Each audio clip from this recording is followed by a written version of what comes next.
ये हमारी सीरीज का थर्ड पार्ट है और आपको प्लेलिस्ट का लिंक डिस्क्रिप्शन में मिल जाएगा। तो शुरू करते हैं। अब हमारी सीरीज वहीं से कंटिन्यू होती है जिसमें किम ने चोई के सर पर बंदूक रखी हुई है, लेकिन उसको पता है कि अगर मैंने चोई को मार दिया तो वो यहाँ से जिंदा नहीं जा पाएगा।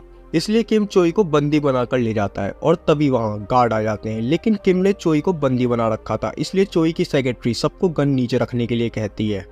अब किम सारे गार्ड्स को घर से बाहर जाने के लिए कहता है और साथ में एक गाड़ी की भी डिमांड करता है। और तभी किम पास में रखे एक गमले से एक फोन निकालता है, जिससे हम जान पाते हैं कि किम भी कम चालाक नहीं है और सारी रिकॉर्डिंग किसी को स्केड्यूल पर सेंड कर देता है, जिस पर चोई डर जाती है। लेकिन तभी किम रिकॉर्डिंग को मेल करके फोन को डिस्ट्रॉय कर देता है। अब किम बोलता है कि अगर मुझे कुछ भी हुआ तो ये ईमेल 24 घंटे के अंदर चला जाएगा, इसलिए भलाई इसी में जो मैं कहूँ वैसा ही करो। यहाँ हम पॉलिटिशियन को देखते हैं जिसको चोई के बारे में पता चल गया था, इसलिए वो घर जा रहे थे। लेकिन पॉलिटिशियन गाड़ी रोकने को कहता है और सिगरेट पीने के लिए बोलता है, यानी उसे कोई फर्क नहीं पड़ता चोई के किडनैप होने से। लेकिन कर्नल जो उसके साथ में था वो बोलता है कि वहाँ अन्ना भी है, जिसे सुनकर पॉलिटिशियन भी गाड़ी को जल्दी घर ले जाने के लिए बोलता है। यहाँ किम चोई को गाड़ी चलाने के लिए बोलता है और खुद पीछे बैठ जाता है और उसकी सारी सिक्योरिटी देखती रह जाती है।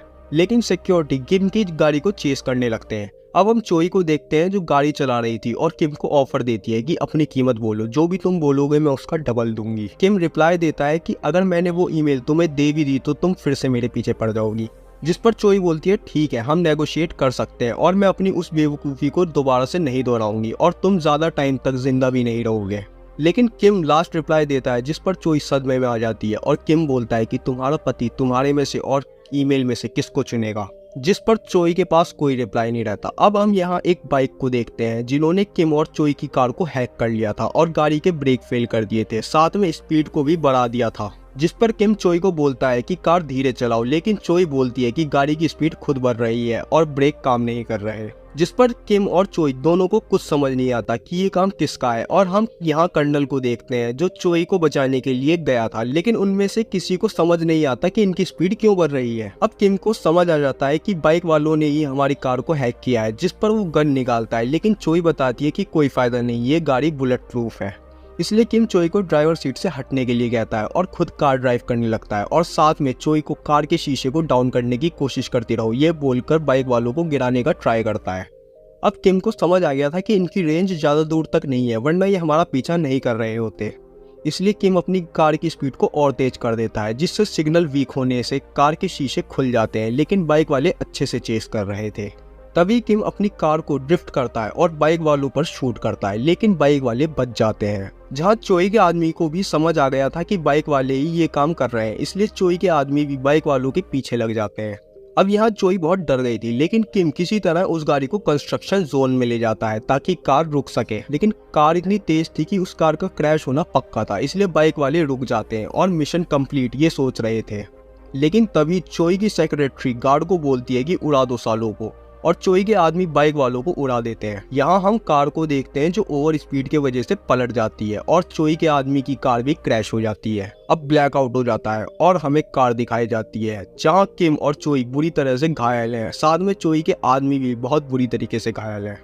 लेकिन किम किसी तरह कार से बाहर निकलता है और कार में तभी आग लग जाती है, इसलिए किम चोई को देखता है जो बेहोश है। इसलिए किम चोई को वहां से सेफ निकाल लेता है, जिसे चोई भी देख रही थी और किसी तरह किम चोई को बचाकर सेफ निकालता है। लेकिन ज्यादा ब्लडिंग की वजह से वो वहीं बेहोश हो जाता है। लेकिन चोई जो किम से इम्प्रेस हो गई थी, अपने आदमियों से किम को बचाने के लिए बोलती है।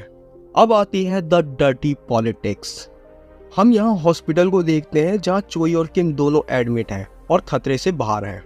यहाँ किम को बांध रखा था ताकि वो किसी को मारे ना। अब हमें चोई दिखाई जाती है जहाँ पॉलिटिशियन भी था और न्यूज़ देख रहा था। दोस्तों ये स्टोरी जो है इलेक्शन के टाइम की है, इसलिए पॉलिटिशियन को आना पड़ा ताकि न्यूज़ पर ये दिखाया जा सके कि उसे अपनी वाइफ की कितनी फिक्र है। अब हम यहाँ देखते हैं पॉलिटिशियन टीवी देख रहा है, तभी चोई का भाई आता है जो चेयरमैन है और वो भी दिखावे के लिए आया था। अब यहाँ पॉलिटिशियन का एक आदमी आकर बोलता है कि मीडिया आ गई है, इसलिए पॉलिटिशियन वहाँ से जा रहा होता है, जिसे चोई अपने पास बुलाती है और उसको थोड़ा सा टचअप करती है और बोलती है कि मीडिया को ये दिखना चाहिए कि तुम थके हुए हो और अपनी वाइफ की कितनी परवाह करते हो। जिस पर पॉलिटिशियन तुम बहुत अच्छी वाइफ हो लेकिन बहुत खराब माँ हो कहकर चला जाता है। अब पॉलिटिशियन को दिखाया जाता है जिसकी एक्टिंग को मैं 10 आउट ऑफ 11 की रेटिंग देना चाहूँगा।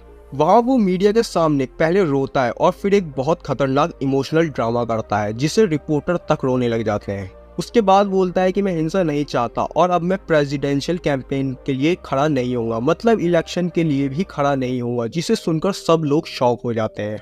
चोई और उसका भाई भी ये देखकर शॉक हो जाते हैं, लेकिन तभी लोग उसको सपोर्ट करते हैं और खड़े होने के लिए फोर्स करते हैं, लेकिन वो बात घुमा देता है और दोगली बात करके, जिसका आंसर ना हाँ है और ना ही ना, कहकर अपनी स्पीच खत्म कर देता है।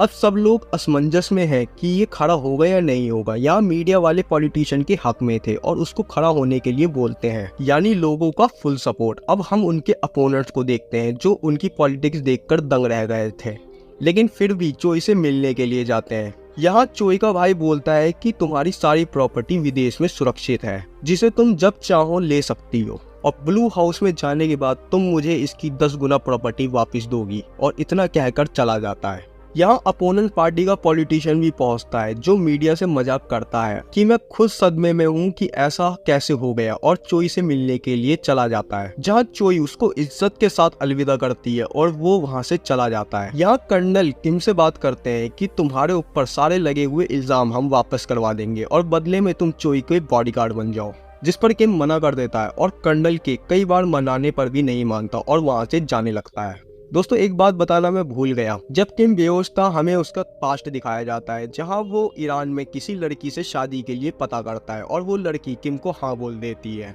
अब किम वहां से निकलकर लिफ्ट में जा रहा था और तभी वो अपोजिट पॉलिटिशियन भी लिफ्ट में आ जाता है और किम को उसे देखकर फिर से फ्लैशबैक आते हैं, जहां उसकी मंगेतर खत्म हो गई थी और किम को एकदम गुस्सा आ जाता है और वो वहां खड़े सारे गार्ड को मारता है और एक गार्ड की गन लेकर अपोजिट पॉलिटिशियन पर एम कर देता है। और इसी मिस्ट्री के साथ ये एपिसोड यहीं खत्म होता है। दोस्तों इस सीरीज में मुझे बहुत मजा आ रहा है और अगर आप भी मेरे से एग्री करते हो तो जल्दी से चैनल को सब्सक्राइब कर दो ताकि हम इसका नेक्स्ट एपिसोड जल्दी ला सके। तब तक के लिए धन्यवाद।